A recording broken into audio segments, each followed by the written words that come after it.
Hamas की Israel को खुली धमकी।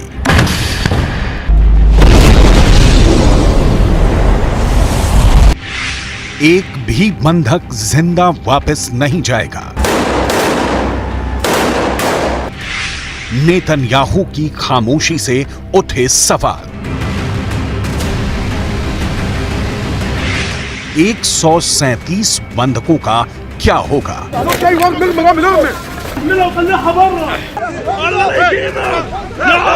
क्या इजरायल उन्हें हमास के हाथों मरने के लिए छोड़ देगा या हमास की मांगें मान लेगा? हमास के प्रवक्ता अबू उबैदा ने इंटरव्यू में कहा, ना तो फांसीवादी दुश्मन और उसका अहंकारी नेतृत्व, ना ही उसके समर्थक बिना किसी आदान प्रदान या बातचीत व मांगों को पूरा किए बगैर अपने कैदियों को जिंदा ले जा सकते हैं, ना ही वो जाने देगा। हमारे पास हर मोहल्ले, सड़क और गली में इस बर्बर कब्जे वालों से लड़ने के अलावा कोई विकल्प नहीं है। दुश्मन के विनाश का मकसद हमारे प्रतिरोध की ताकत को तोड़ना है, लेकिन हम अपनी भूमि पर एक पवित्र युद्ध लड़ रहे हैं। हमास की मांगे मानना इजरायल के लिए आसान नहीं है, लेकिन मुश्किल यह है कि इजरायल बंधकों को मरने के लिए छोड़ देता है तो फिर विश्व बिरादरी के आगे उसकी नाक कट जाएगी। मतलब इजरायल के प्रधानमंत्री बेंजामिन नेतन्याहू के आगे कुआं है और पीछे खाई। अगर हमास की बात मानते हैं तो उन्हें तत्काल युद्ध विराम घोषित करना होगा, जो इजरायल नहीं चाहता, और बंधकों को उनके हाल पर छोड़ देते हैं तो इजरायल की जनता उन्हें माफ नहीं करेगी। सवाल है, फिर नेतन्याहू आगे क्या करने जा रहे हैं? इसकी डिटेल आपको आगे दिखाएंगे कि नेतन्याहू के पास बंधकों को छुड़ाने का प्लान क्या है। उससे पहले हमास की उन मांगों की लिस्ट देख लेते हैं जिसे पूरा नहीं करने की सूरत में हमास ने सारे बंधकों को मौत के घाट उतार देने की धमकी दी है।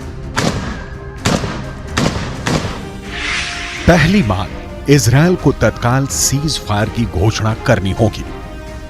दूसरी मांग, इजरायल को गाजा पट्टी तक आने वाली ईंधन की लाइनों को फिर से बहाल करना पड़ेगा। तीसरी मांग, बंधकों की रिहाई के बदले इजरायली जेलों में कैद फिलिस्तीनी कैदियों को रिहा करना होगा। इजरायल डील करने में यकीन नहीं रखता, वो ऐसी सौदेबाजी को हथियारों से तय करता है, हमले से तय करता है। इजरायल की सेना का कहना है कि उसने 24 घंटे में 250 टारगेट को निशाना बनाया। इन हमलों में 297 फिलिस्तीनी लोगों की मौत हुई है, 500 से ज्यादा घायल हो गए हैं। हमास ने कहा है कि 7 अक्टूबर से अब तक 18,000 से ज्यादा फिलिस्तीनी मारे गए हैं। इजरायल का कहना है कि उसने 7,000 हमास के आतंकियों को मार गिराया है। ऐसा करते हुए इजरायल के 98 जवान शहीद हो गए हैं और 600 से ज्यादा जख्मी हुए हैं। हर युद्ध की कीमत चुकानी पड़ती है, लेकिन इसकी सबसे ज्यादा कीमत तो बंधक चुका रहे हैं। इन बंधकों को 7 अक्टूबर को हमास गाजा उठाकर ले आया और तब से अब तक इनके सिर पर हमास की बंदूकें तनी हुई हैं। हमास ने बहुत सोची समझी रणनीति के तहत इजरायल से लोगों को अगवा किया था। हमास का मकसद ही था कि इजरायली लोगों को अगवा करके रखेंगे और जब बाजी पलटने लगेगी तो इजरायल से बंधकों की जान का सौदा करेंगे। हमास वही कर रहा है, लेकिन हमास की परेशानी ये है कि नेतन्याहू बावजूद इसके गाजा की तबाही पर रोक नहीं लगा रहे हैं। क्यों? इसे जानने के लिए आपको सिर्फ 2 मिनटों का इंतजार करना होगा, क्योंकि उससे पहले बंधकों की पूरी डिटेल समझनी जरूरी है। इजरायल और हमास के बीच संघर्ष विराम हुआ था, जो 1 सप्ताह के बाद 1 दिसंबर को टूट गया। इसमें 105 बंधकों को हमास ने रिहा किया था, जिसमें से 80 इजरायली थे। इनके बदले इजरायल ने 240 फिलिस्तीनी कैदियों को रिहा किया था। इजरायल का कहना है कि अब भी 137 बंधक हमास के कब्जे में हैं। हमास 137 बंधकों के बदले इजरायल को झुकाना चाहता है, लेकिन नेतन्याहू के रुख को देखकर नहीं लगता कि वो इस वक्त किसी भी तरह के समझौते के मूड में है। यूएन में अमेरिका ने जब युद्ध विराम के प्रस्ताव पर वीटो किया तो इसका मतलब यही निकलता है कि इजरायल हमास का पूरा सफाया करके ही दम लेना चाहता है। लेकिन इस बीच वो बंधक है जिनके परिजनों का रो रो कर बुरा हाल है। इस बीच कतर है जिसका कहना है कि फिर से सीज फायर कराने की कोशिशें जारी हैं। लेकिन दूसरी ओर कतर ही कह रहा है कि इजरायल की बमबारी सक्सेसफुल रिजल्ट देने में बड़ी अड़चन है। मतलब कतर भी चाहता है कि जैसे पहली बार सीज फायर के दौरान बंधकों के बदले फिलिस्तीनी कैदियों को इजरायल ने रिहा किया, उसी तरह एक बार फिर किया जाए। लेकिन नेतन्याहू सख्ती दिखा रहे हैं, क्योंकि गाजा के पूरी तरह तबाह होने में अब महीनों या साल नहीं लगने वाले। इजरायल चाहता है कि जब उसका गोला बारूद चलना बंद हो, उससे पहले हमास का सूपड़ा साफ हो जाए। लेकिन समस्याएं कई हैं।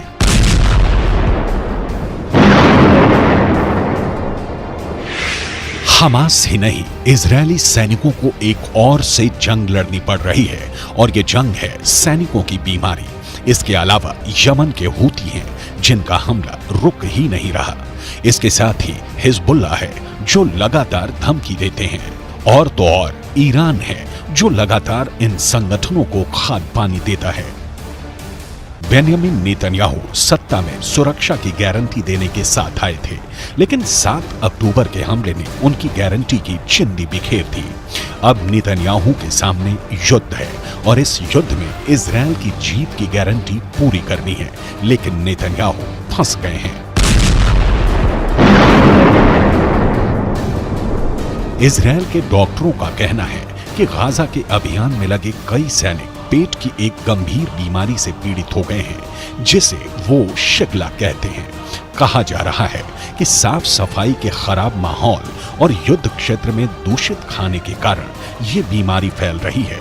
ये खाना शिगेला और हानिकारक बैक्टीरिया से दूषित हो जाता है।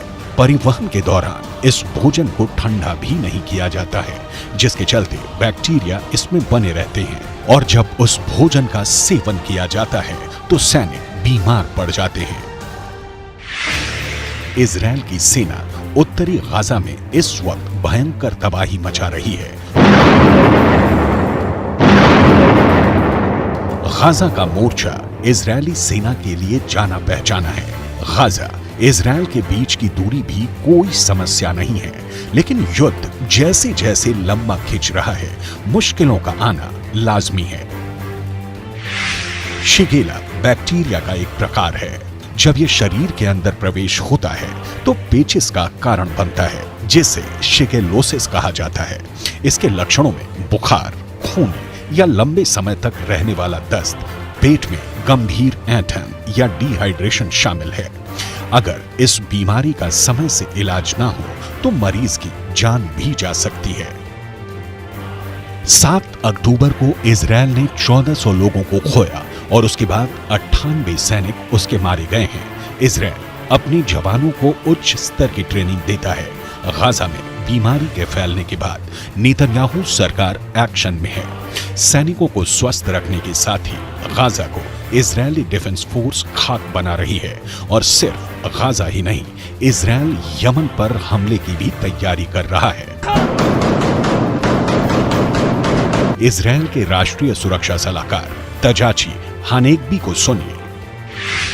इजरायल हूथी विद्रोहियों को रोकने के लिए दुनिया को संगठित होने का कुछ समय दे रहा है, क्योंकि ये एक वैश्विक मुद्दा है। लेकिन अगर दुनिया कोई व्यवस्था नहीं कर सकी तो हम नौसैनिक घेराबंदी हटाने के लिए कार्रवाई करेंगे। इजरायल को आज न कल हूथी और हिजबुल्लाह जैसे संगठनों से दो हाथ करना ही होगा, क्योंकि हमास के खात्मे के बाद ये संगठन ईरान के नेतृत्व में ज्यादा एक्टिव होंगे। यमन के हूथी और हिजबुल्लाह दोनों ईरान की तरह शिया हैं, लिहाजा ईरान सुन्नी हमास की तरह इन संगठनों के पीछे से हाथ भी नहीं खींचने वाला। इसीलिए इजरायल की हमेशा से कोशिश रही है कि जब सफाई हो रही है तो लगे हाथ हूथी और हिजबुल्लाह दोनों को साफ कर दिया जाए। यहां हूथी विद्रोहियों के बारे में कुछ दिलचस्प जानकारी देख लीजिए। यमन के हूथी विद्रोही 2014 से सऊदी अरब के समर्थन वाले गठबंधन के खिलाफ गृह युद्ध लड़ रहे हैं। 7 अक्टूबर को जब हमास ने इजरायल पर हमला किया तो इनकी समुद्री गतिविधियां बढ़ गईं। यमन से लाल सागर होते हुए हूथी इजरायल को निशाना बना रहे हैं। हूथी विद्रोहियों के मामले को नाकाम करने के लिए अमेरिका ने लाल सागर में अपना युद्धपोत तैनात किया है। बावजूद इसके हूथी हमले नहीं रोक रहे, लिहाजा नेतन्याहू इनका परमानेंट उपाय तलाशने में जुट गए हैं।